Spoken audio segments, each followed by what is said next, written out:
Welcome back, boils and ghouls. You are not lost. You are just off the beaten rack. Tonight, we're going to be talking about something a little bit different. I go digging a lot of times in the back issues of the local comic shops, not just looking for good comics, but also looking for old comic magazines that have interviews and articles about stuff that I might not know about and can share with you guys. I came across something that I had never heard of, which is kind of rare, inside comics. This drew me to it immediately with the Sam Kieth interview. It also has an Eastman and Laird interview. There's an interview with Erik Larsen and an interview with Jim Valentino, all of which are very cool. This magazine is what I would describe as confused. Let's just pop it open. I'm going to run you through it. It is a current monthly price guide, which is a tip off that this thing is just going to be a mess from the get-go. But let's check out why I got this. So we pop it open, and right here, right on the very inside page, if you look, the first thing I saw was the contributor notes. And if you come down here, the first thing that I saw was right there, Stephen Bissette. And Stephen Bissette is the guy who helped Rick Veitch and Alan Moore with their legendary 1980s Swamp Thing run. It already says by this point in another life he did that. In 1999 he retired from the industry. Stephen Bissette is kind of an interesting guy, but he published the anthology series Taboo, which is most well known as the original home for Alan Moore and Eddie Campbell's From Hell, but it also had a lot of other really great stuff in it. And there are a couple of other guys in here. Let's see. Eric Stephenson, I know that Jim Valentino actually brought Eric Stephenson into Image months before Image ever started. He wrote on Bloodstrike, Supreme. He did a couple other series. He also jumped over to Marvel to do Spider-Man Unlimited for about a year. And after that, he came back to Image and he became the chief creative officer before getting a promotion. And he's now sitting on the board of directors. The other guy that really caught my eye was David Quinn. Now, David Quinn, it points out right here, is one half of the brain of Faust. He's the writer of Faust. Faust, I always enjoyed, but I was reintroduced to it by Eddie Piskor and Jim Rugg, and I've gone back and reread it, and I really, really like Faust. And it was cool to see David Quinn contributing on something that had to do with more mainstream comics. I wanted to see what his take on things was. So I went ahead and I read this, The View from Inside. And right away in here, they let you know that this is going to contain the second part of an Alan Moore interview that started in the first issue. That was like, okay, you guys are shooting for the moon. You guys are getting the top talent right away. You know, Alan Moore was as high as you could go at this point. And then if you read on further, it says that in issue 4, Alan Moore is going to start contributing a column to Inside Comics.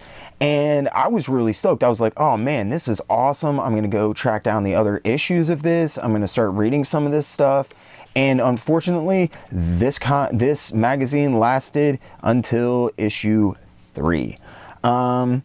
Really, nobody else from the contributor staff is of mention. The only other guy that I do kind of want to point out is this guy, Burke Sauls.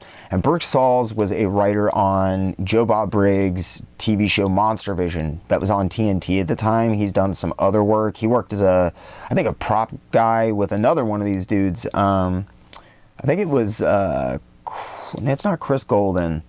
I think it might be Dennis Gordon. They both worked on the original Hellboy, the Guillermo del Toro. They're comic fans, but they're basically like, and Christopher Golden is just a failed writer. He worked with Joe Hill before Joe Hill ever hit it big, but that's like his big claim to fame. Now, we move into this thing called CNN, the Comics News Network.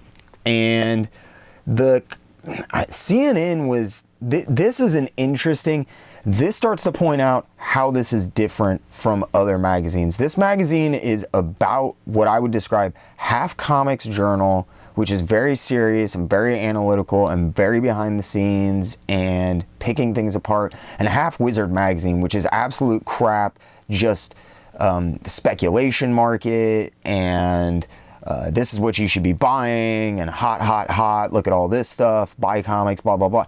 But if you look at this, they do cover all of that stuff from Marvel and DC and all that stuff, but they have some very obscure stuff, and they even cover erotic comics in this, which is very rare for July of 1992, let me tell you that. Flipping through here, I saw a couple of things that were kind of interesting. Dark Horse Comics #1, which is a spin-off of Dark Horse Presents.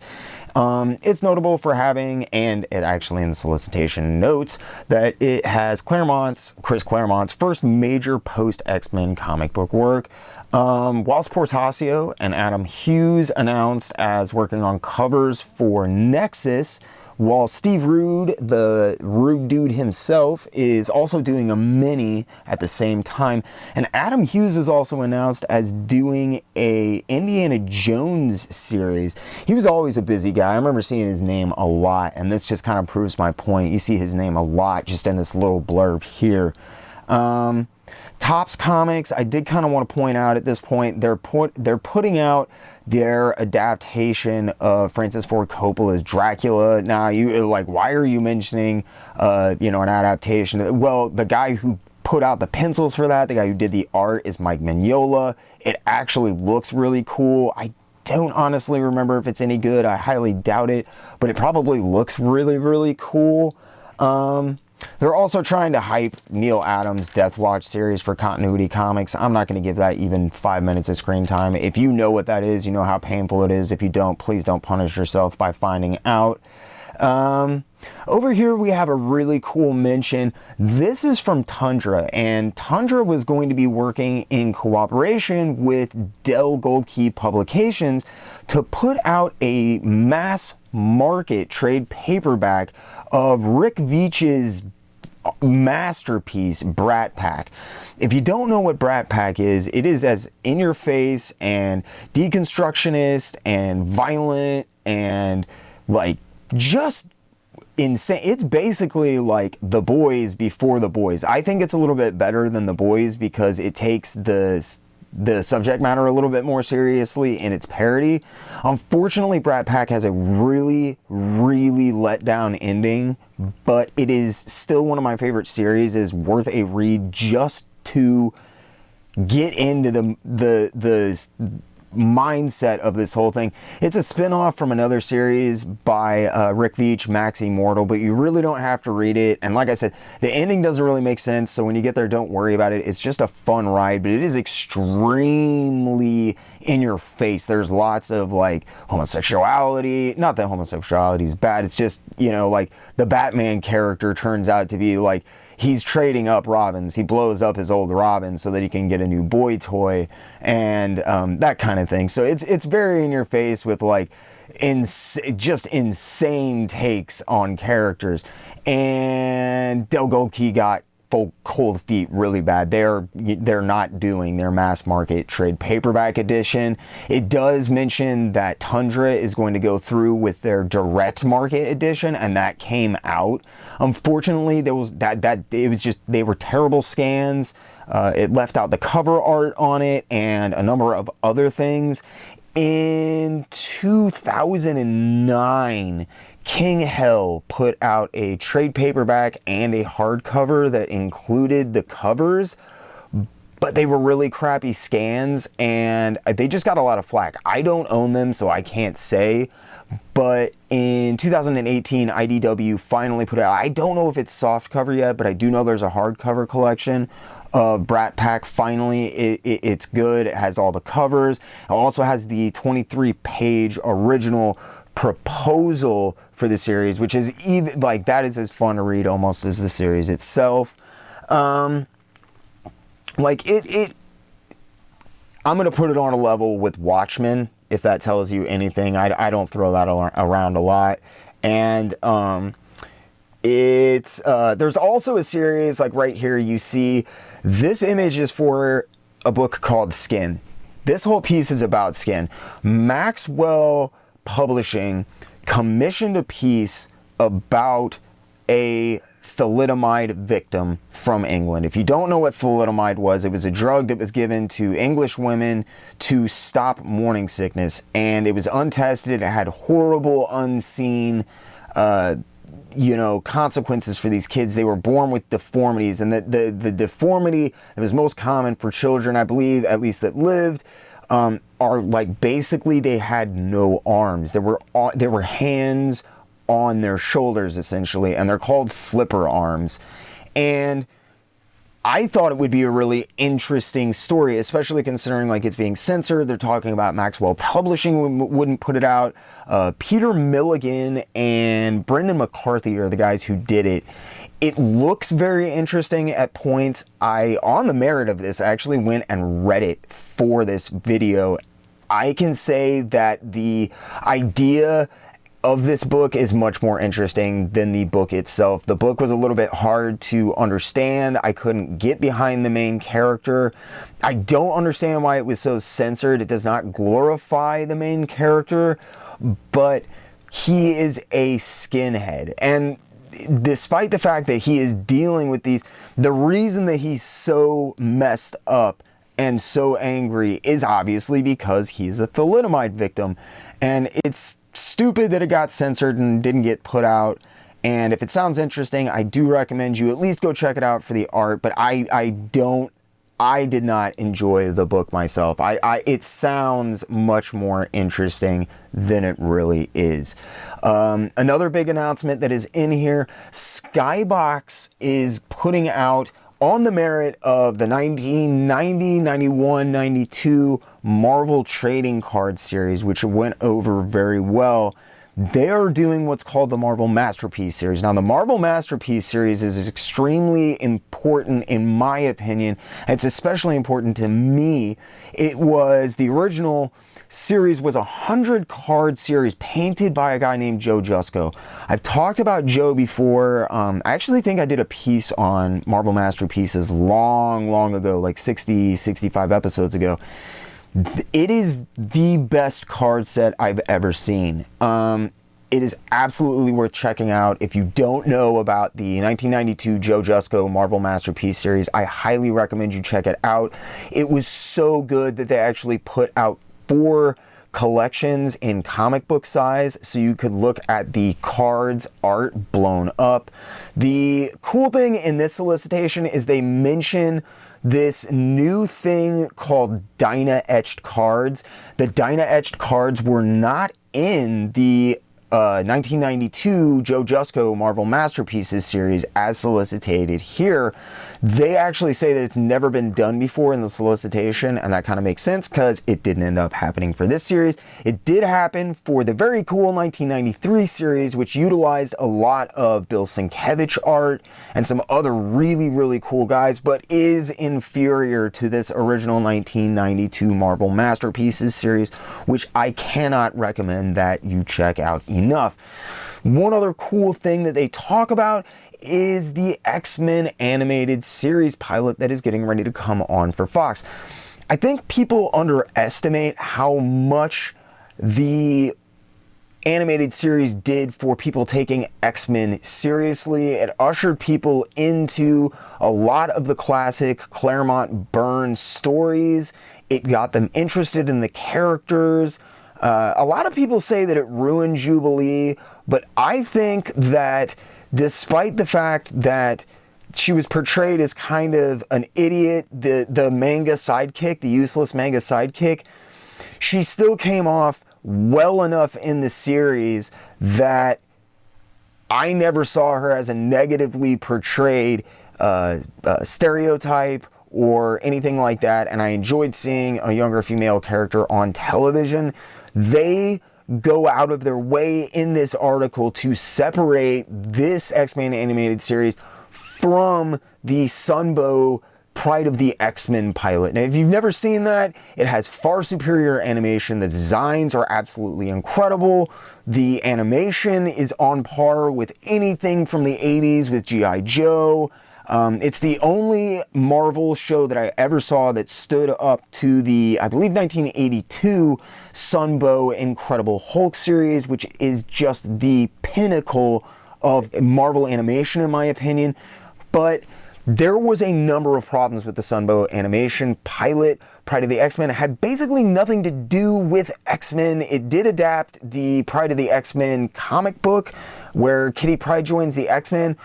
But I'm going to just leave it at the fact that in here they even have to go out of their way to point out that Wolverine's going to be Canadian in the new series and not Irish like he was in the cartoon. Arr, she's going to join the X-Men. I don't like Kitty Pryde. I don't know why I'm Irish. Arr.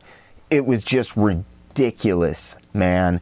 There's a lot of stuff covered here. Not all of it is interesting to me, but that in and of itself is very interesting. They cover... Right here you have an Infinity War checklist for Marvel. Big stuff, right? Right above it you have Sun Comics Rises. These are guys putting out their very first comic. Before this, they do talk about Arrow's comics and Millennium. Millennium specializes in pretty hardcore horror, and Arrows does erotic stuff, so they cover the gambit. I had a lot of respect for that. Now we get to the reason that I actually picked up this thing, why it caught my eye in the first place. This article, Two Heavy Mothers. Now, Two Heavy Mothers is an interview with Sam Kieth and Alan Grant. Unfortunately, it's an interview together. And when you have Sam Kieth in the room with anybody who talks, you're not going to get much out of Sam Kieth. I like Alan Grant and everything, but I really did get this for Sam Kieth because Sam Kieth interviews are fairly rare. They all occurred basically within a few-year period around here.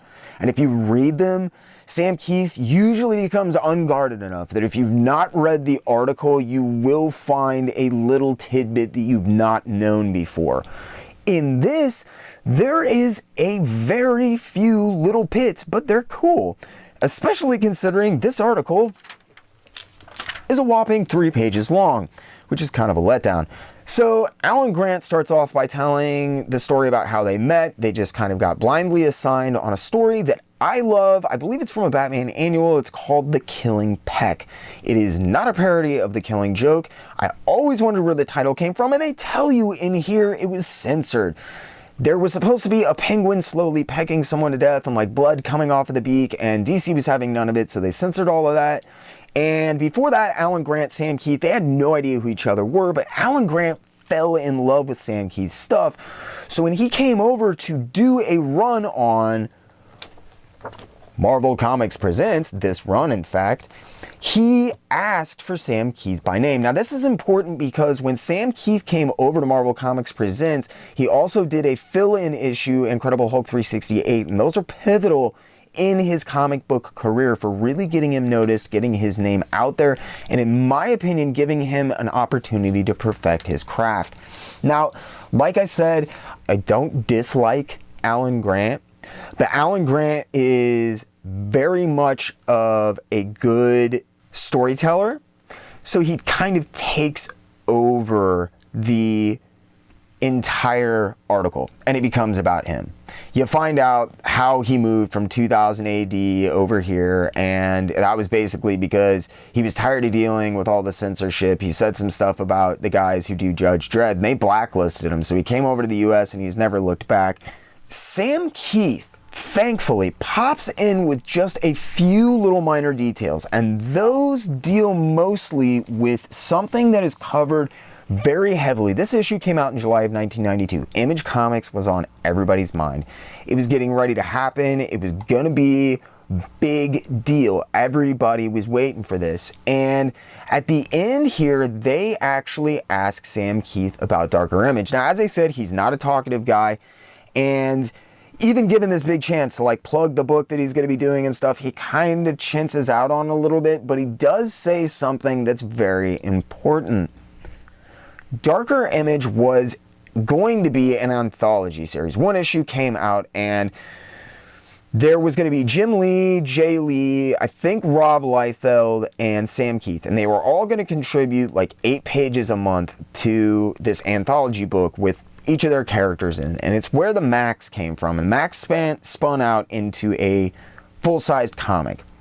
It was too much for Sam Kieth. I don't know if Sam Kieth has ever come out and said this, but at a point in the Max, you can tell he is trying to get the series canceled. He's not good at it. If you liked the Max, it was still really good, and you were following it, and you wanted the next issue because it was even more interesting, really, because he was letting his guard down, but he was trying to get it canceled. He was just getting, as far out there and as weird as he could, but he talks about the main reason he's excited about Darker Image is he's gonna do 8 pages a month.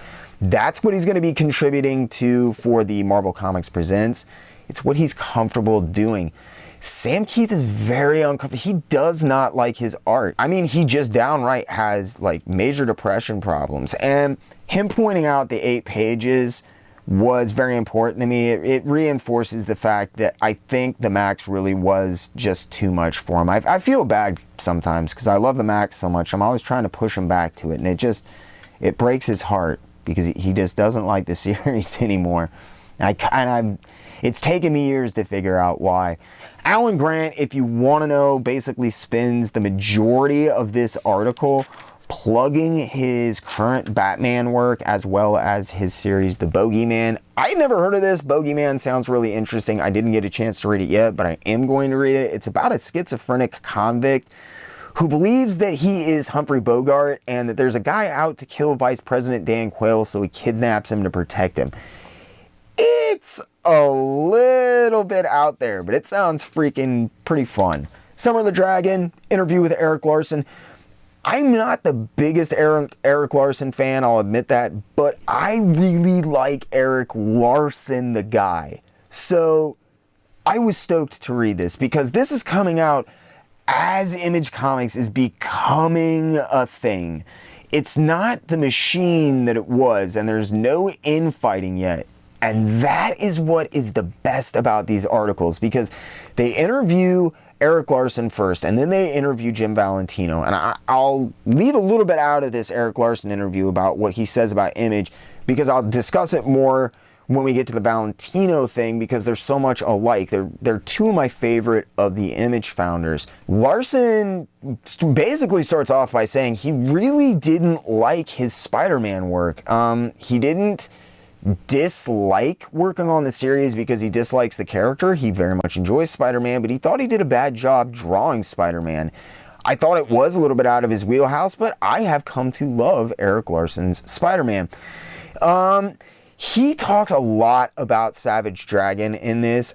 All of it is true in 2020 as it was in 1992. This article is a wonderful example of why I respect Erik Larsen so much. He set out with a vision, and he said, I'm going to write this, I'm going to draw this, I'm going to, pencil it, I'm going to ink it, I'm going to do all of this, and I'm going to keep going until I got nothing left. And that was in 1992, and now we are in 2020, and he is still doing that. And I've got major respect. Spawn broke all these records, and everybody's talking about Spawn and stuff, and that's, okay, fine.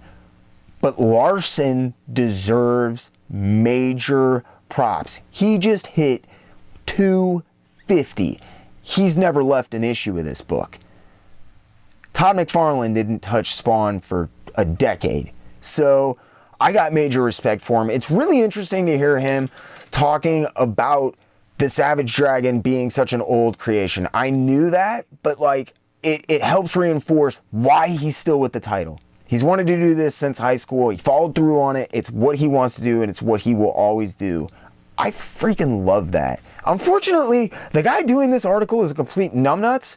At the very beginning of this article, he essentially asks Erik Larsen, what's the difference between Savage Dragon and Spider-Man? And Erik Larsen is like, these characters could not be more different. And he spends a long time explaining that.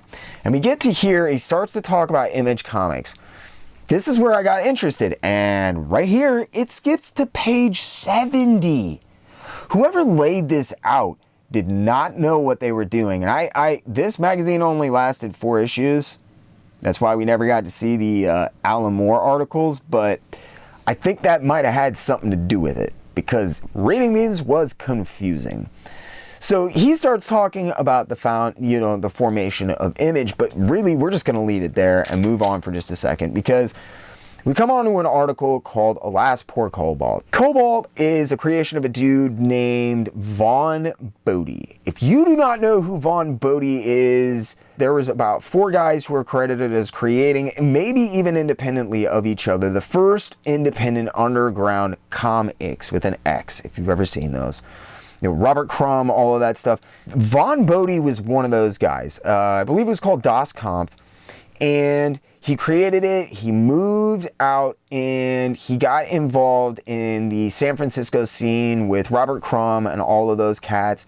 And he is one of the major motivating factors that led to underground comics as we know them.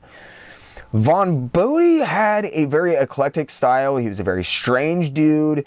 I don't say that lightly. He was very, very, very, very out there. And Vaughn Bodie is most probably best remembered for his creation, Cobalt. Cobalt showed up in a single 10-page story, Cobalt 60, that I know was published in a fanzine, but I think he reworked it a little bit, and the final published version was in Wits End number 7. Wits End is an amazing book, and this is just testament to why. Cobalt 60 is 10 pages, and it set up a world. It set up a world so much so that people pushed Vaughn Bodie to try to get farther and farther into Cobalt. They wanted to see more, but he really just was not interested. He said it made him depressed, and Vaughn Bodie was very much into lighter, fluffier, even if it had darker imagery, it had a sense of brevity to it, and Cobalt did not. It was oppressively dark. Cobalt 60 is, without a doubt, I think, the most polished, well-refined, independent publication for its time period, especially, that I have ever read. It attained a cult status, and this picture is a lost animation cell. That tells you how popular. It was an underground comic that never saw a sequel. It was 10 pages, and there was not so much as a proposed animation, but cells made. So Vaughn Bodie had a falling out with another artist that I've talked about pretty heavily, Catherine Jeffrey Jones, and when they parted ways, Vaughn Bodie was kind of left on his own with his kid. Vaughn Bodie died from autoerotic asphyxiation in the next room from his son, after telling his son he was going to masturbate. Like, Mark Bodie was Vaughn Bodie's son, and he was highly, highly affected by A, the death of his father, and B, by the story of Cobalt, which was, I think, the most emotionally impactful story for Vaughn Bodie that he ever wrote for himself. He never did any sequels to it because he said it made him too dark and depressed. Like, he did not like where it put him at. So Mark Bodie in the 80s decides that he is going to follow in his father's footsteps and resurrect Cobalt. The reasons for this are a few fold. As I said, I think he was invested in it. It's Vaughn Bodie's most well-known creation. But also, Vaughn Bodie was friends with a guy named Ralph Bakshi. Ralph Bakshi is a filmmaker responsible for some stuff that you may have seen that was involved in the comic industry, and in specifically the comics industry.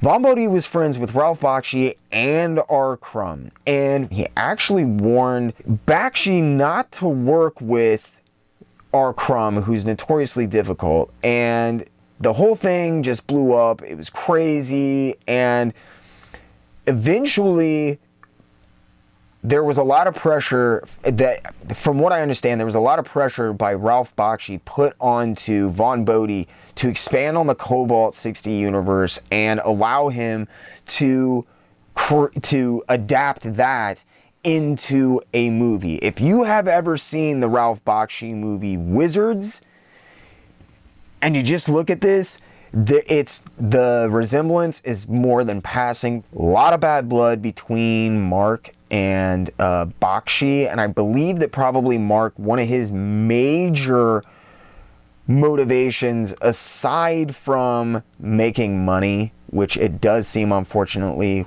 it continues to be a motivating factor in his continued usage of the Cobalt character, was that Bakshi had ripped off this character and made a movie and made all this money, and that the Bodies deserved to see some of that money. As I said, Mark continued on in the series. It was a 10-page story. Mark did a number of continuations for Epic Comics during the 80s, and I believe even during the 90s. They then did some more follow-ups, and he's kickstarted a couple of things. He finally managed, after 300 came out, to successfully sell his script for Cobalt to Zack Snyder and his production company, and they actually optioned it. It was going to be his follow-up to 300, but that never happened. If you've never checked out Cobalt 60, I cannot recommend that story enough. I know I've spent a long time talking about a very small article about a guy you might not know, but Cobalt 60 is one of the most highly regarded underground comic stories ever told, and there is a reason for it. I was not a Von Bodie fan of any magnitude until I read that story, and then I ravenously tracked down everything that he ever did, and it did not live up to that. But I'm extremely glad that I was exposed to Cobalt 60. I'm probably going to do like a read through it, because it's that important. You really should see it. Here we have Saul Burke obviously is involved in the book, so you have to talk about, like, you know, movies and TV shows and stuff. There is obviously at this point beginning to be some stuff that's serious, like the Tim Burton film. I did read this, but it's just them either complaining about how things are dealt with movie-wise or explaining why things could be done better, with the exception of this very nice article. Now, we talked about the pilot for X-Men the Animated Series.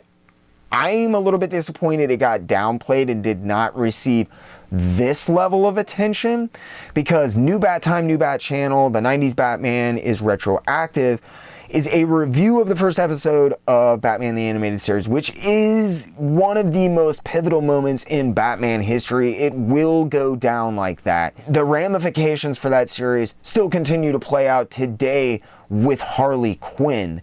And this article does an amazing job of nailing down the Fleischer animation comparisons. They talk about the wonderful gothic settings, the high quality of the animation.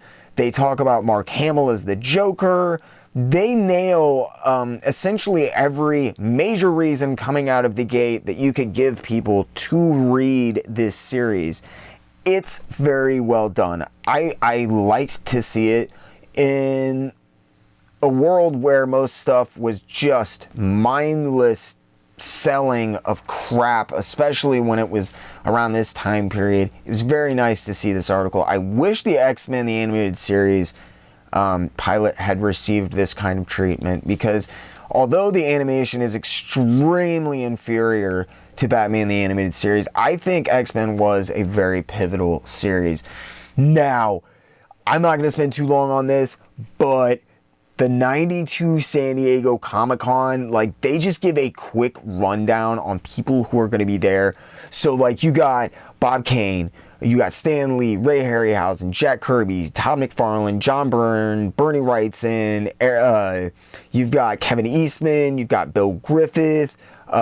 There's a really cool, I thought I'd point this out while I remember, there's a cool picture of, that is Harlan Ellison shaking Frank Miller's hand, which just seems like a meeting of bizarre worlds. Who else do we have here? So we got Frank Miller, Jeff Darrow, Sergio Aragonés, we got Will Eisner, Dave McKean, Walt Simonson, Chris Claremont, John Bolton, Gil Kane, Dave Stevens, Charles Vess, Art Adams. You've got Mike Kaluta, Gilbert and Jaime Hernandez, Matt Wagner, Forrest J. Ackerman, Marv Wolfman, Lynn Wein, Paul Chadwick. You've got Max Allen Collins, Jim Lee, Rob Liefeld, Erik Larsen, Wallace Portacio, Scott Williams, Mark Silvestri, Jim Valentino. You've got Stan Sakai. You've got Gerard Jones, Mary Fleener. There's Michael Allred is going to be there. David Quinn with Tim Vigil. Kelly Jones. You got Tony Harris, Joseph Phillips. Rick Leonardi is going to be there. Dan Brereton is going to be there.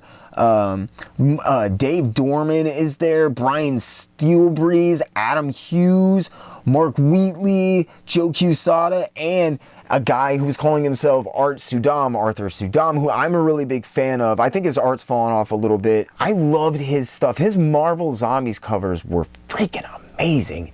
So then we have a Love and Rockets article. It's short, sweet, it's a page. They don't spend a lot of time, but if you consider how little actual space that this dedicates to the articles, as opposed to the price guide back here, it does get really good play.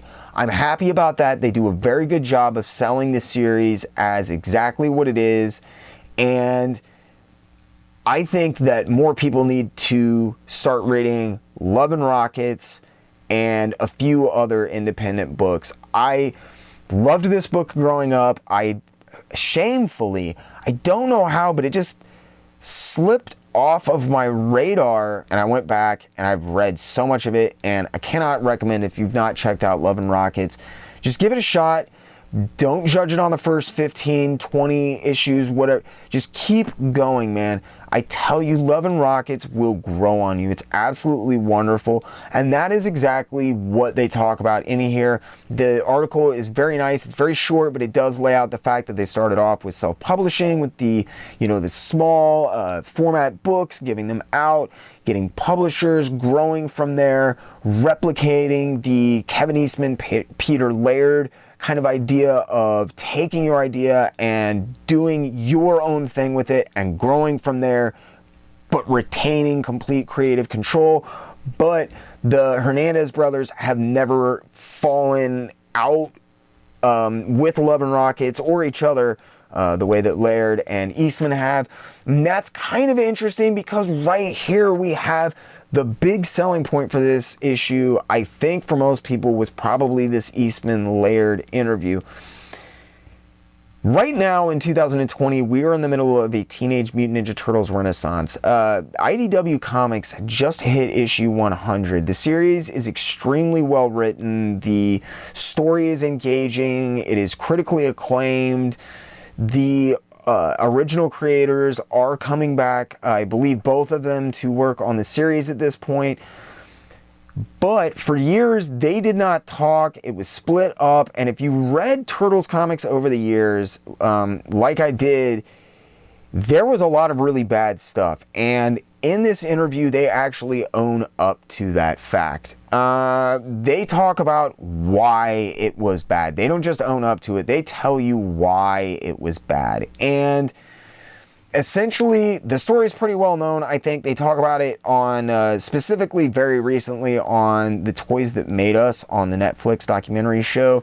Teenage Mutant Ninja Turtles was supposed to be a one-shot. They never planned to go beyond issue 1. Instead, issue 1 blew up. They ended up doing more. They had tons of ideas for other stuff. They tried out some other stuff with titles like Gobbledygook, and as Teenage Mutant Ninja Turtles became more and more popular, they had to deal with more and more business because there was more and more money, more and more stuff to protect. It drew them away from the comic. They did a series called Turtle Soup, which was other people working on the Teenage Mutant Ninja Turtles. At that point, they were so withdrawn from the comic itself that it just kind of seemed to make sense to let those guys come onto the series and do what they wanted. The continuity was not very well shepherded, the art was very inconsistent, and the series, in other words, just fell to pot. This is coming around issue 50, where they are doing, ironically, a series called City at War. Now, if you're reading the current IDW title, that should sound familiar. They talk about how important it is that Eastman and Laird are both coming back to this series. They're going to be writing it. They're going to be drawing it. They're hyping this up. It's this huge article. It's the biggest uninterrupted article in here. They go on and on. There's a 5-page, really cool 5-page preview of the upcoming issue 50. But if you read this closely, Eastman and Laird point out plainly they're coming back for one issue. They're going to come back and do art and write one issue, and they're so busy that that's all they can do. They've written out the plot, but they're still handing it off to other people. This is synonymous with what happened with Teenage Mutant Ninja Turtles and the problem that you had if you were trying to read them at the time. As I said, it's mostly about the business end of stuff. I'm not going to beat you over the head with it. If you really want to know about that stuff, you can learn about it straight from their lips. As I said, if you've got Netflix, check out the Toys That Made Us Teenage Mutant Ninja Turtles episode, obviously. And this is pretty cool. This is untoned Teenage Mutant Ninja Turtles art. I've only ever seen this one other place, and that was in the IDW Artisan edition of Teenage Mutant Ninja Turtles #1. I really like this. It's super cool. It's kind of like a 5-page preview of a artist edition. You know, you got all your ink work and stuff, no dialogue. There's no shade. None of the duotone shading has been added yet. It's very interesting. It's very rare to see their art like that. I thought that was really cool. It's unfortunate this magazine is so conflicted and didn't make it past issue 4. I will explain what I mean by more conflicted by pointing directly at this article. We go by, now by today's standards, this covers a lot of information that we do know, but at the time it was very, very in-depth. It was important information if you liked Teenage Mutant Ninja Turtles. Then bam, we go right into the freaking interview with Vampirella, an imaginary character. Absolutely asinine. No idea why they wasted any space on that. Okay, so now this is where the fun starts, guys. This is the Blacker Image. This is an interview with Jim Valentino specifically about his upcoming Image comic, Shadowhawk. Shadowhawk is complete crap in my opinion. I hate Shadowhawk. I've never liked Shadowhawk. When I met Jim Valentino, he was an extraordinarily nice guy. And I talked to him for a long time, and I actually have copies of Shadowhawk 1, 2, and 3, the miniseries, issues 1, signed by everyone on the creative crew, because we just hit it off. He was such a nice guy. He got me signed copies of all of them, gave them to me. I didn't have the heart to tell him how much I hated Shadowhawk. If you don't know, Shadowhawk's basically like Wolverine Batman, okay? So he's like Batman. He goes, he beats up criminals, right? At night, mostly in the shadows. You don't really know who Shadowhawk is. That was kind of his shtick, was like, you didn't know who's behind the mask. I didn't really ever care about it. Who cares? This guy goes around in the dark and he beats up bad guys. But the thing is, what if they get off, right? Oh, well, you know, they get off on the crime because this vigilante beat them up. Well, don't worry, because Shadowhawk snaps their spines.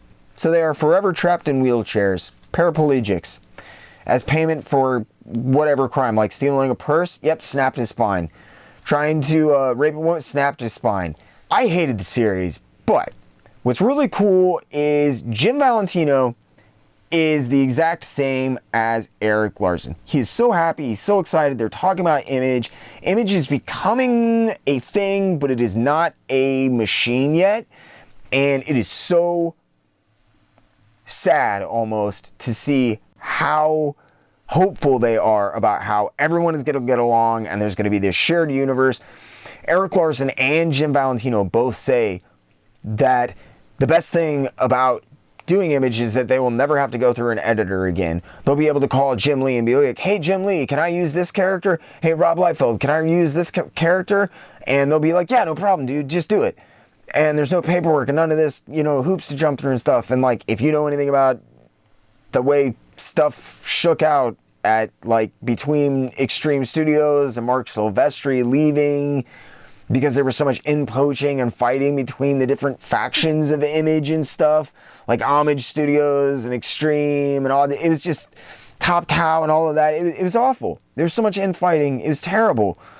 And Jim Valentino is so hopeful, and Erik Larsen is so hopeful, and they're both so respectful because they both say, they're like, well, I would never do a big world-changing event like blowing up a continent or something, because that would affect the other guys' books, and I would have to ask them about that.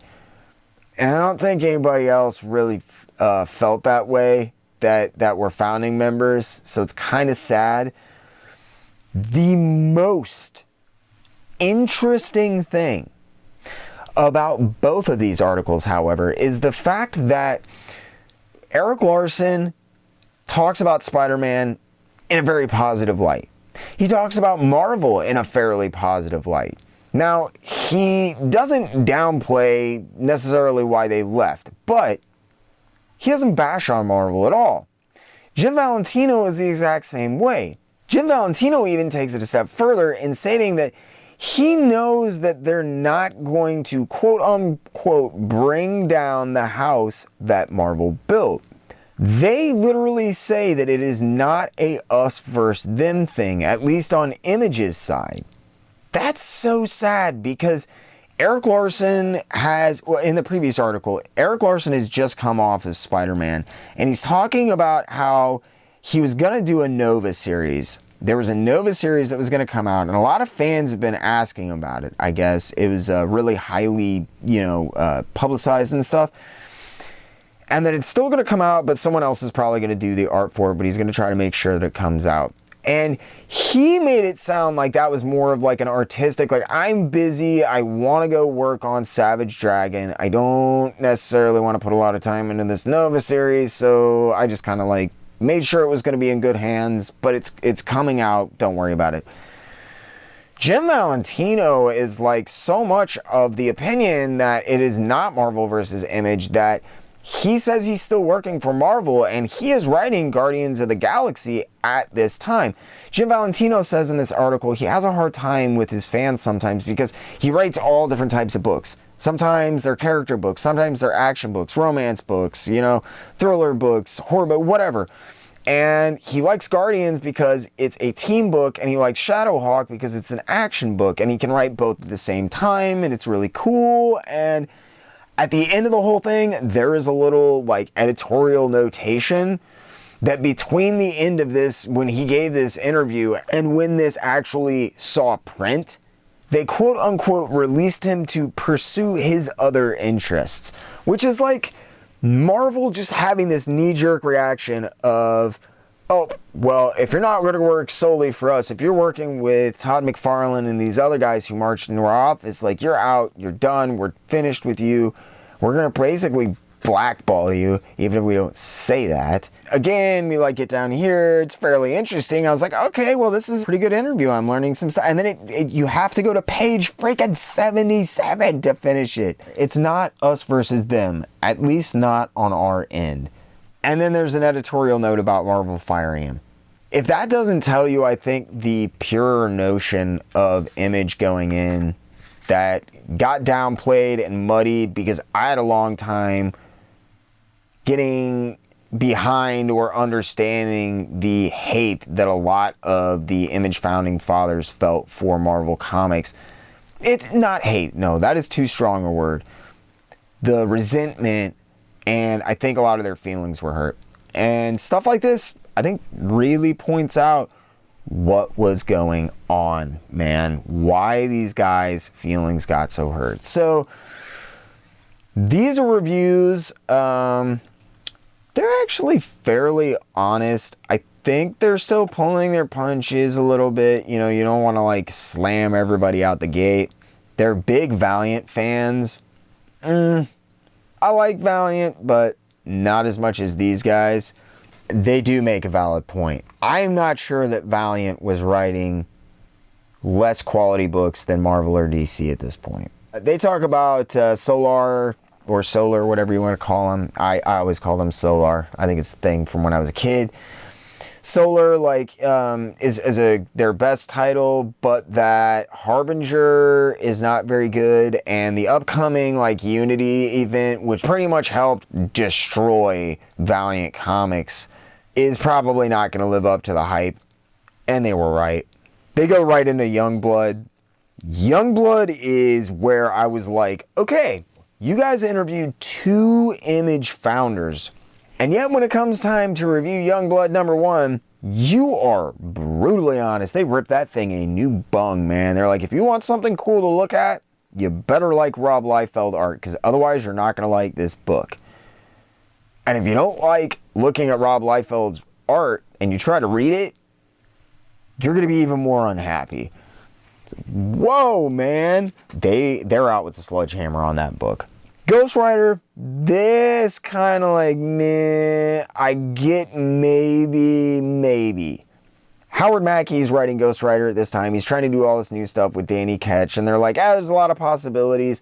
Mark Teixeira is legendary on Ghost Rider. There was a guy who took over for him called Javier Saltares, I think is how you say his name. I'm so sorry if I'm mispronouncing that. Both of them were extraordinarily talented, in my opinion. They did an amazing job with that book. They've just been replaced. The art really took a step down. Andy and Joe and Adam, I think, maybe it's just the brothers. But they get together, and they're doing some work on Spirits of Vengeance, which was really cool. But the guy who took over Ghost Rider is just... And they kind of say that. They're like, yeah, it's not so great anymore. And they point out, they're like, Howard Mackey, is putting up a lot of cool ideas that have a lot of possibilities. And this is kind of true, but none of them led anywhere. I guess maybe in 1992 you wouldn't have known that. But the Howard Mackey series is probably what destroyed Ghost Rider and broke that version of, like, the Zarathos, like, demon, like, motorcycle riding, guy. David Mackey probably broke that permanently. I'm being dead serious. To prove they can be just brutally freaking honest, they pick a random Tarzan series called Tarzan the Warrior by Malibu and just tear it to shreds. They're like, it has a promising premise and the book is complete crap. It is. I mean, obviously it's complete crap. It's a freaking Tarzan book in 1992. I don't know what they were expecting. It's written by a lifelong Tarzan fan, so maybe they thought it was going to be like high art or something. I don't know. This is cool though. They have a write-up on Hellblazer, and it is specifically citing the Garth Ennis Hellblazer. Right now, beginning in 2020, we are getting omnibuses soon of the Garth Ennis run of Hellblazer, but it is the most underrated Garth Ennis stuff out there, in my opinion. I have never run into anybody else who I was like, man, I love that Garth Ennis Hellblazer stuff. Everybody's like, Garth Ennis wrote Hellblazer? I'm like, he wrote a crap ton of Hellblazer. I have the entire volume 1 that I bought for like, I think 25 cents a piece, because I bought the entire volume 1 from a guy who was moving from the local comic shop. And when I read those issues, I was like blown away. He did a couple of one-shots, and I think he did 3 runs. Maybe it's just 2. But they're fairly sizable. I cannot recommend checking them out enough. And it is crazy because right here, it starts off with, I know I'm going to get a lot of crap for this, but I like Hellblazer. And it's like, I know exactly how you feel, sir. Good on you. Good on you. They do a little write-up on Flash Year 1. They don't slam it. They don't love it. They do talk about the legacy of Flash. I think they're kind of dancing around how bad Flash Year 1 really, really was a little bit. Again, because Flash Year 1 and Ghost Rider are the only 2 big titles that they cover. And really, they don't go into a lot of like nitty-gritty detail. That would upset me. Like, it would be not upset. It would be a strike against the book, if not for the fact that, bam, they go on to cover some really cool stuff. P-Bag's Hate is amazing. Eros Comics has been putting out like erotic comics for 25, 30 years at this point. They have box number 1 in here. That is a deranged, debaucherous, absolutely depraved freaking book. Cool to see a write-up on that. They do have a brief, like, this is just about all of the X titles. And they talk about how, like, Excalibur and X Factor are probably the best. And I think this is during the Peter David era on X Factor. So, yeah, totally agree. And Alan Davis, I know, would have been on Excalibur at this point. So, dead on both of those. They kind of talk about how the rest of the X titles suck since Chris Claremont has left, and boy are they right. Now we get into the Alan Moore interview. Unfortunately, I'm going to go ahead and level to you guys. Alan Moore is one of my favorite authors, but he does so many different genres that not everything he does is going to click with his fans. I particularly do not enjoy adult or erotic comics. Lost Girls is what they're talking about. This is a good interview. It's part 2 of a, I guess, 3-part, maybe if you got the 3rd issue, it finished in there. And they talk about all the good stuff, like the research they had to do to get the dresses right, and how to get the architecture right, and how to do all that. It's very well written. It's well executed. If you were interested in the subject matter in the slightest, it would be very interesting to read. Obviously, it's by Stephen Bissette. He is an extraordinarily talented writer. Again, they split the dang thing up, so you have to go to page 82 to finish it. I don't really want to talk about much about it because I just come off kind of jaded. I'm not a big Lost Girls fan, and I don't really want to bag on it because it's not a bad series at all. So, the London Report. This is kind of crazy. So, if you don't know, I mentioned David Quinn earlier. He is a contributor to this magazine as half of the creative team of a comic Faust. If you don't know what Faust is, it is absolutely an insane black and white outlaw comic. Blood, nudity, sex, all of that, just to the absolute maximum. It's not tasteless. I really like Faust. It's pretty cool, but it pushes things to beyond, like, splatter fest. I mean, it's crazy. This is fairly interesting because David Quinn and Tim Vigila are going to their first overseas convention, and it's over in the UK, and they don't even know if they're going to be Faust fans because they cannot get Faust or Taboo, either one, imported into the UK because most people are afraid it's just going to get seized at the border. So, balls as big as they are, they just stick the comics into their luggage and take them with them, both Taboo and Faust. When they get to England, they talk about some stuff that are differences.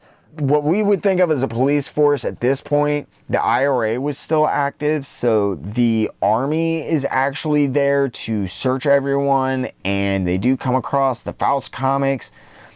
There's a little bit of fear with Tim Vigil and David Quinn, but everything turns out okay. When they are going to the convention, however, there is a bombing at a railway station by the IRA, and it's a very surreal experience for them, the way that the residents are so nonchalant about the bombing. So they deal with all the problems of that. David Quinn talks about how they have so little money that he has to get like 2 or 3 other strangers, and they basically talk a taxi driver into taking 1/3 of the fare from each one of them to take them to one place because London is just locked up. They get to the convention and they talk about the differences between American conventions and Americans in general when it comes to comic book fans and British fans.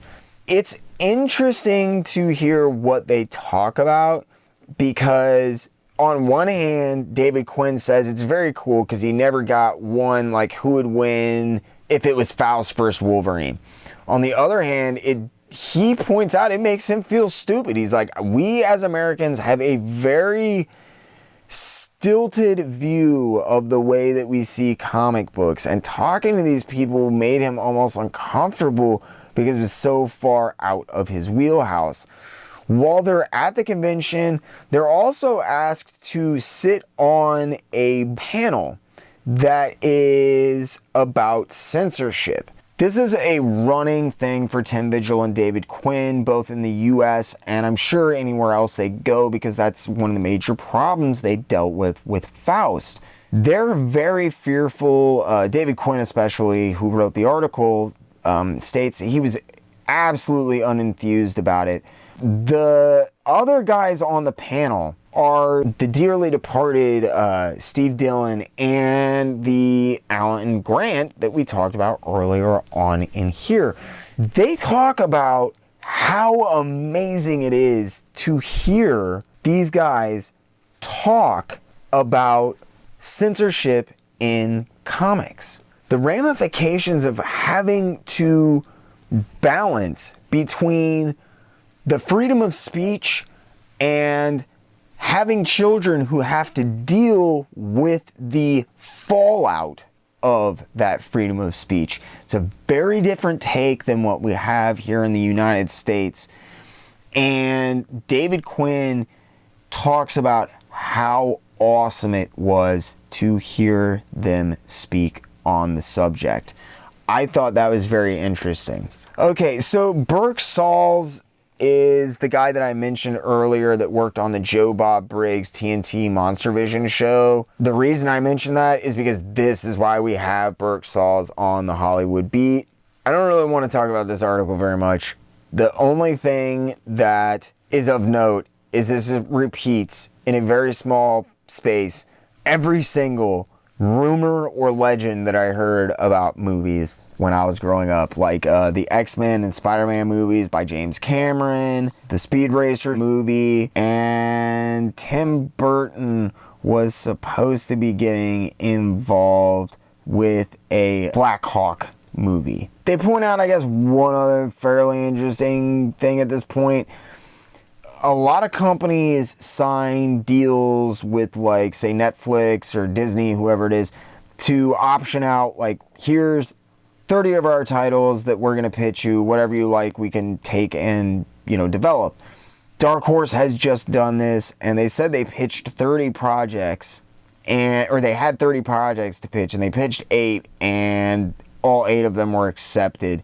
The first one of these is going to be Dr. Giggles. That didn't go over super well. Super cheesy, early 90s horror film. So I don't know how far that went. I didn't even know that was a Dark Horse comic, very honestly. So now we're back into the Erik Larsen interview. This is cool, but I think this all should have been put with the Erik Larsen interview, or the Erik Larsen interview back here. Put stuff together, guys. Why do I see the Erik Larsen sketchbook of guys that may or may not appear in Savage Dragon, as well as a really cool, I do like the fact that these guys go out of their way to get unused art. Like, these are the thumbnails for issue 3 of Savage Dragon. It's cool. I like that. There are a lot of things these guys did that I very much enjoyed. The layout was absolutely amateurish. And I think the usage of space was fairly questionable at some points. This is Inside Comics Art Collecting, the Silver Age Explosion. So why would I talk about this? I wouldn't bring this article up except for a few interesting things. They talk about how expensive Silver Age art is and how it's becoming more expensive since 1988, when Marvel returned 4,000 pages of Jack Kirby art. One thing they point out in this article, though, is that art was passed down to inkers, who then distributed it to art dealers, who then decided to get what to give back to Jack Kirby. That's insane. If you know anything about how angry Jack Kirby was about his treatment and how much he wanted his original art back, that should really go a long way in showing you just how much of a point he had when he talked about that stuff. There was an estimated, I believe they say 1,600 pages of original Kirby art that made its way onto the market. And unfortunately, much of this quote-unquote legitimate Kirby art was used to camouflage the sale of Kirby art that had come from much more questionable places. Marvel claimed to have lost some of the most important original art, and a lot of that was Jack Kirby and Steve Ditko stuff. Of his Spider-Man work, Steve Ditko never received a single cover back from Marvel, and this is because Marvel said that they did not exist. Marvel no longer possessed them. They were never loaned or sold to anyone. So if they existed, they were stolen, and this article talks about Ditko covers making their way onto the market during and in the same process of the Kirby release, from inkers to art dealers to the open market back to Steve Ditko. That right there tells you somebody's not telling the truth here. They don't point out anywhere in this article to be super weary of picking up original Jack Kirby or Steve Ditko art because it might be stolen. That's interesting, because that would change within 6 or 8 months of when this came out. Cool thing here, at this point, like international comics, like international reprints and stuff, they're becoming kind of collectors things to some people. There are large communities of people set up who study these and archive them and share them with people. I think it's great. You don't get to see too many of them. I love the layout and the picture for the original X-Men, but I have to admit, the original title, like the actual logo, is so freaking hideous I can already look at that. And Los Hombres X is like so much better. It's cool. I thought it was really neat. They make a point down at the bottom, just like, hey, it's fun. Here, check this out. And it seems like they had one of those in each issue. That would have been really cool to read.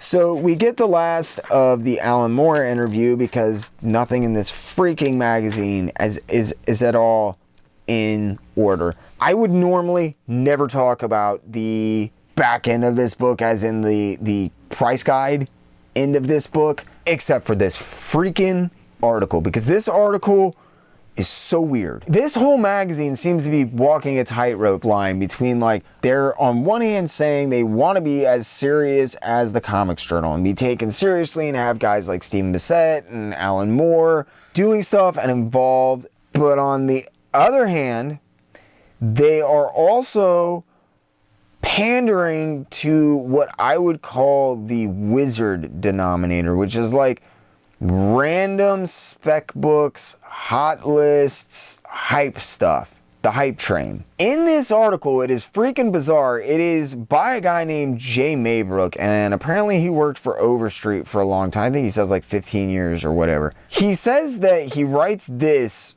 so that he can explain, he'll just be able to hand this article to anybody who ever asks him how this price guide is going to be different from Overstreet or any other price guide out there. And he says it's going to be better because they're not going to be on that hype train. They're not going to be trying to sell you all that stuff. They don't want to hype up the new books. They want to give you good investment ideas of stuff that's retained value, stuff that's actually gone up, stuff, you know, use his expertise for Overstreet and help you get good comics. They say something that is extremely freaking true, okay? They talk about Youngblood #1. Again, bashing it. They say, take your 10-mint Youngbloods down to your local comic store and try to sell them for money. And we all know, like, now in 2020, what this guy is saying. But this was a revolutionary statement for 1992 during the, if not height, the absolute fervor of the comic book speculation and investment market. He goes through all this time to tell you, like, hey, don't get on the hype train. This stuff's not going to be worth money because look at the print runs.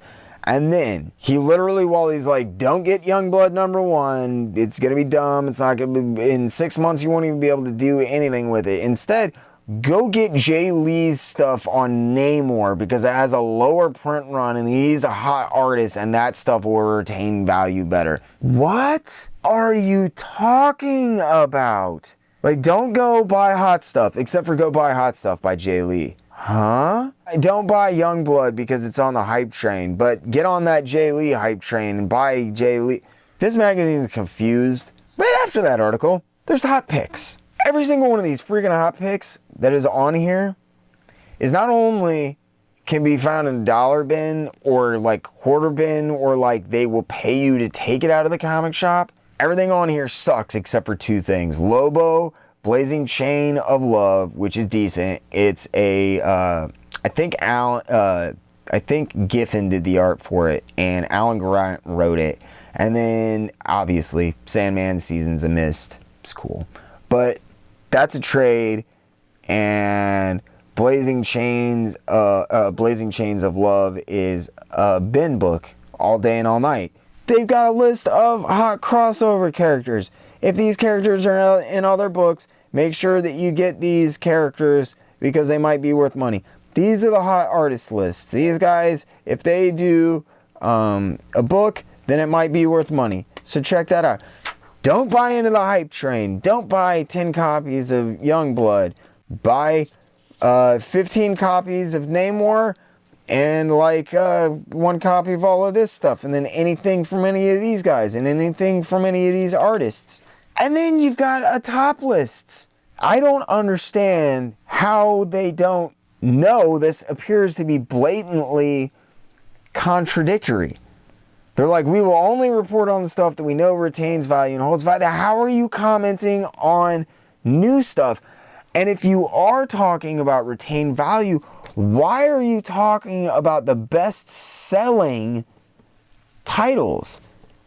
Now, granted, with the best-selling Silver Age titles, maybe they're talking about issues moved from comic shops, like back issues. I don't know how you would track that, so it doesn't make much sense, but maybe that's what they're talking about, okay? Everything else, though, really? Are you kidding? Don't buy in the hype train. Don't get onto this, except for here's the top 20 best-selling modern comics. Here's a list of heroes that you should be watching. Here's a list of villains you should be watching.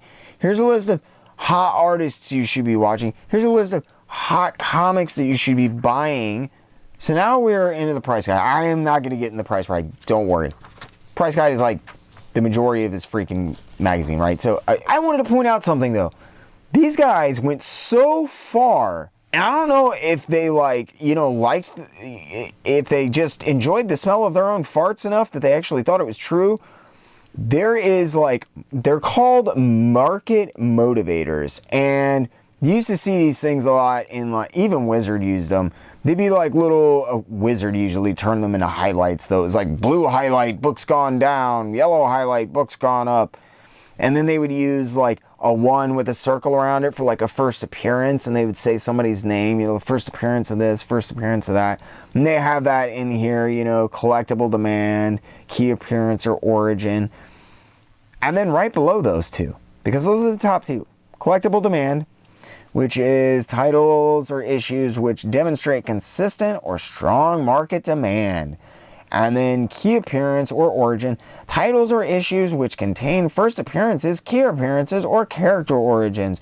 Book in this category normally command a premium in price and demonstrate superior appreciation. And then right below that, dealer manipulation.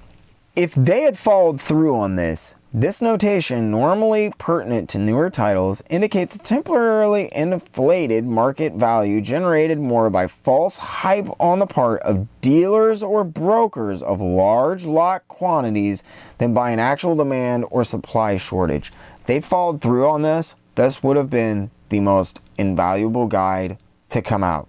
Or if they'd followed through with it, honestly. I was very curious. So I went through the entire freaking gosh dang thing looking for a B notation. Even on like any of the newer titles and stuff, didn't happen. Not a single issue. So I thought maybe I just missed it, but there's one issue that they keep hammering home that they have a poster of that has to be marked as dealer manipulation, because they specifically talk about it in the introduction to the price guide. How valuable your Youngblood really is. It's not valuable, it's all hype, it's all of this, it's all dealer manipulation. So I went, I found Youngblood. Now granted, it's only a $2 price, which is like I think $1 above cover or whatever, but still, or $2.50, which is like only $1 above cover, but still, no mark of Youngblood being manipulated by dealer market, even though that is legitimately what they said.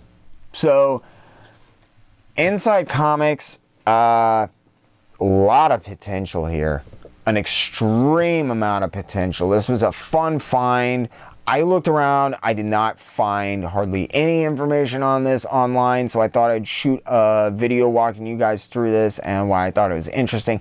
Hope you enjoyed. If you didn't, make sure you tune in tomorrow. Totally different video about a totally different book. If you did, please do me a favor, hit that like button. If you really enjoyed what you saw, Hulk smash that subscribe button. If you do that, ding the little notification bell to keep up with these little videos that I'm dropping all the time. And if you really enjoyed what you saw, think about getting in the comment section below and let me know. If you'd like to see an episode about something, please get in the comment section below and let me know. I'll see what I can do to make something happen for you. As always, thanks so much for sticking with me. I really hope you enjoyed. And as always, I really, truly, and honestly ask only two things, everybody. Keep hitting those local shops. Keep reading comics.